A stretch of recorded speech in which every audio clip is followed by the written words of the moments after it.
Good evening, beautiful people. It's Saria here, coming to you tonight to talk to you about shifting from being destructive to proactive. I asked my kids what they thought I should talk about, and they're sitting here having dinner, and uh, they were telling me what they think it means. It doesn't quite relate to this conversation, so they were saying how that if they just passively listen, that's what I should have actually written, how to shift from being passive or destructive into proactively listening. Maybe I'll add that quickly before people come. Passive or destructive to proactive towards yourself. That's more what I want to talk about. So, when we grew up in our families of origin, for so many of us, it was a struggle because whatever we learned in our childhood, we believe that's what we deserve. So if we were ignored, treated like we don't matter, not regarded, then that's what we feel and that's what we programmed with. If we were constantly criticized, told we're wrong, um, and treated like we are, a pain in the ass all the time, then that's how we treat ourselves. So it's really worth noting, how through the day do you treat you? How through the day are you engaging with yourself? So often so focused on having a relationship with other people or being so busy on shopping or eating or drinking that we numb ourselves out and we don't necessarily notice how we are engaging with ourselves. So let's look at the difference between passive, destructive, and proactive. Um, and if anybody has a comment, hi Janet, lovely to see you, gorgeous. Um, thanks for adding Alison. Um, So if anybody feels any value from this as I'm talking, I'd so appreciate you sharing it. If you're in a group, you might not be able to share, but I'll put the link below and you may be able to share. It won't possibly work from everywhere, but I'd really appreciate you sharing it so I can reach more people. Let's see if that will work. Okay, so John Gottman did a research into different relationships. He studied thousands of couples and he saw they related in four ways. They were proactive destructive, passive destructive, passive constructive, and proactive constructive. The first three, he says, were all toxic. None of them were healthy and conducive to a healthy, loving relationship. Proactive destructive is literally going, you're useless, you're awful. Hands up who speaks to themselves like that. I really had to overcome how I treated myself because I was told, you're stupid, you're lazy, you're uncaring. That is all proactive destructive. And when you are parented like that growing up, you begin to believe that's what I deserve. I deserve to be treated like I'm useless, terrible. And I have to tell myself, so if I make a mistake, huge reaction to myself that I'm terrible and awful as a human being. So you might not go, you made a mistake and this is what you did and this is how it felt and this is what it left us with. Instead, it's like, you are a terrible human being and I hate you and this is why you're awful. That is destructive. And John Gottman says that when people are like that, they'll divorce within a year because that sort of toxicity is so unhealthy. The next one is passive destructive. So it's just kind of like a meh energy to somebody.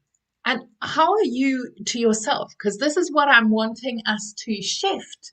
No matter what happened in the past, we can't change that, but we can change how we treat ourselves so that we don't repeat that shit that we had in childhood.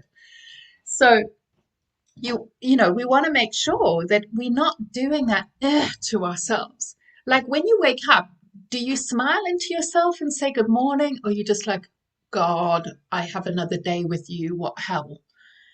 Because you are all you've got every day of your life. And if you have internalized, which we all do so easily, what our families have programmed us with, then if you're doing that passive, destructive energy to yourself, going towards yourself, you think of when you were a little child or when somebody else does that to you, how shit it feels inside. When you're doing that to yourself, it feels utterly horrendous. You're letting yourself know that you don't matter, that you're unimportant, that you're awful. And then when other people do things, you get triggered really easily because you're feeling so bad and useless and awful in yourself. The next one along is passive constructive. So if in childhood you were treated in a way that you said, Mummy, Mummy, Mummy, look at this painting. And the mum goes, oh, I see, darling. That's very good. And it's a bit like, does she really mean that? I'm not too sure. There's sort of a double bind energy where there isn't a genuine authenticity. So how are you like that with yourself?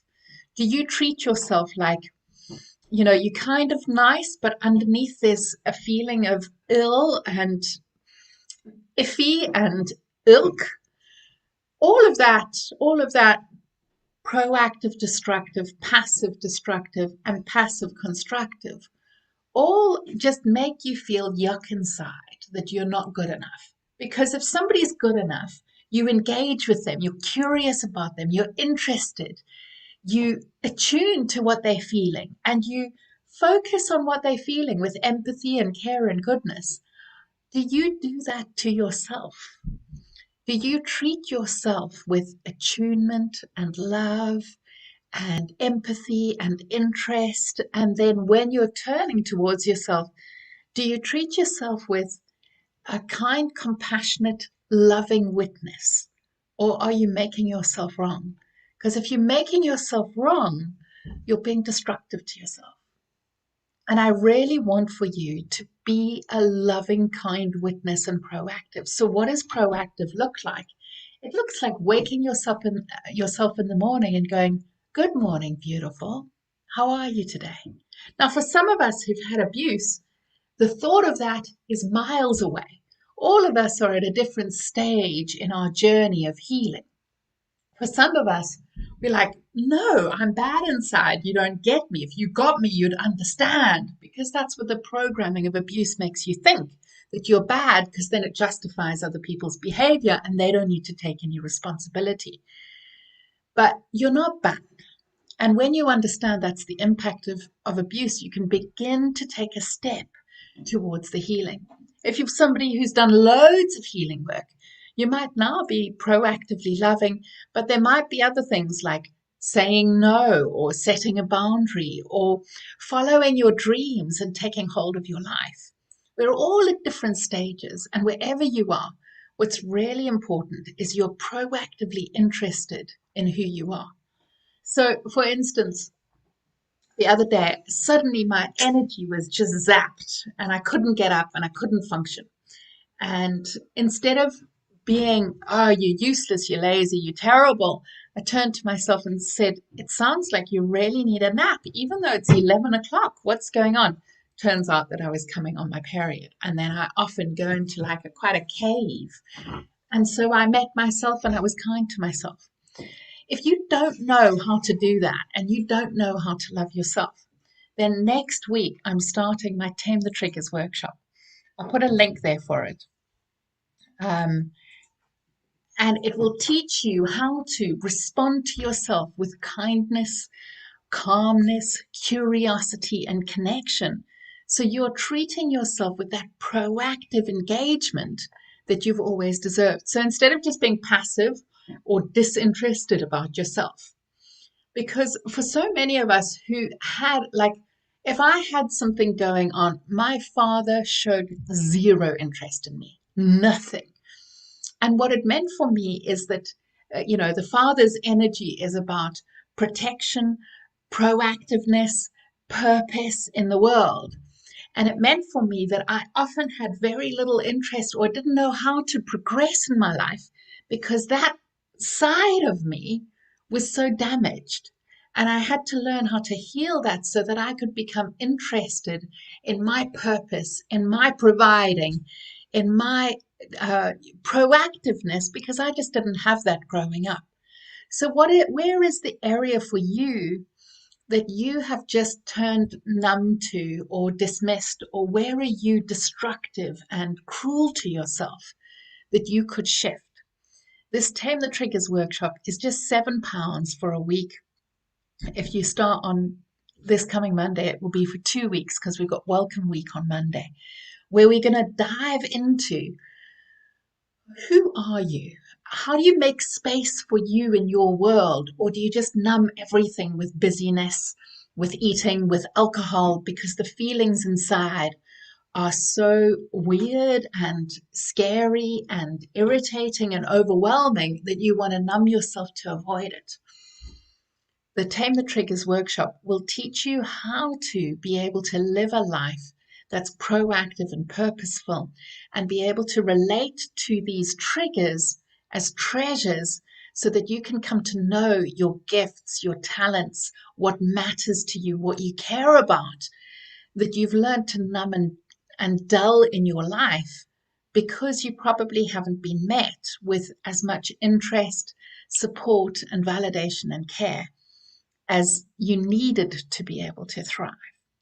So, for those of you who just come on, I'm going to summarize quickly the 4 ways to treat yourself and the way that I wish you would treat yourself. All right, so it comes from John Gottman, and he said there's proactive destructive, passive destructive, passive constructive, and proactive constructive.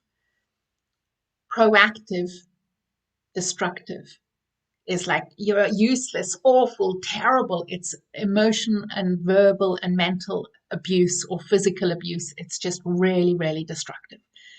And so many people I work with are like that. It's my fault. I was abused. I deserved it. That's all proactive destructive. It teaches you that you're bad, and that's not the truth at all. The next is passive destructive, where you're just like, meh, like not interested, whatever, blanking, stonewalling, contempt towards yourself. You're not proactively being mean, but you're just being towards yourself. The next one is passive constructive. So you're like, yeah, I can see why you're interested in that. But it's kind of a flimsy, superficial, double bind energy that's kind of, I've got an allergy towards that at the moment. So when people are like that to me, I just literally feel so repulsed by them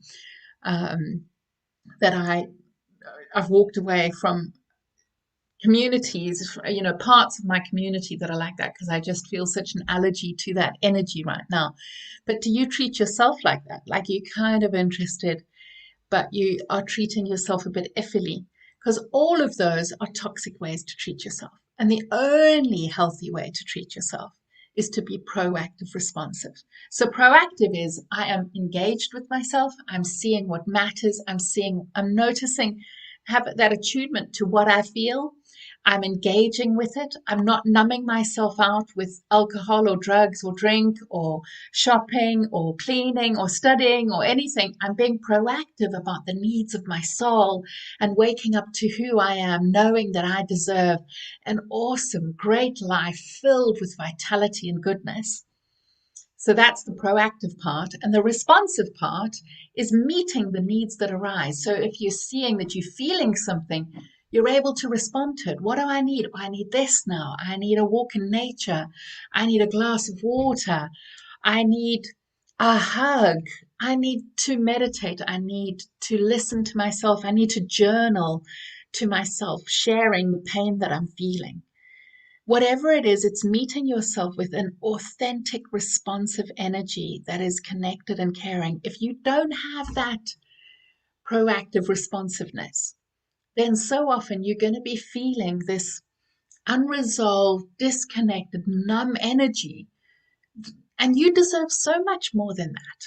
You deserve, and you always have deserved, this secure attachment. And secure attachment looks like attuned, engaged, curious, responsive. You deserve that. And you didn't have that for many of us. If you're watching this, you probably didn't have it in childhood. And now you can create it for yourself, where you are being responsive, interested, attuned, curious, and caring about who you are.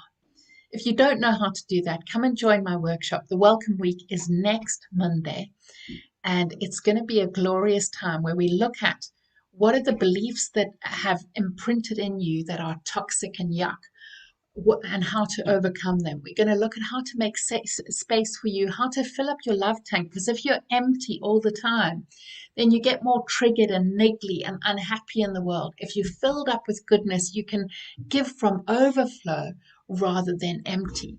And then we're going to look at how do you tune into yourself so that you're not overwhelmed or flooded with emotions, so you feel good about you and you're able to really create a life that you're wanting, that is authentic, that's real, that's not fake impostery. That, I'm all happy with these niggles underneath. It's like really meeting yourself so that you have a relationship with yourself like is the best friend that you've ever wanted.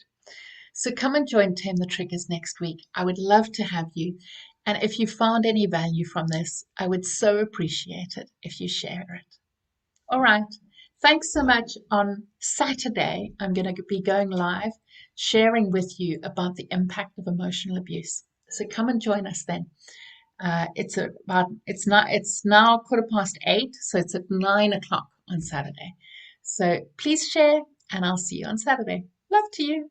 Bye. Oh, and yes, come and join Tame the Triggers. Click that link, restoring.love, and it will take you to the website. Okay.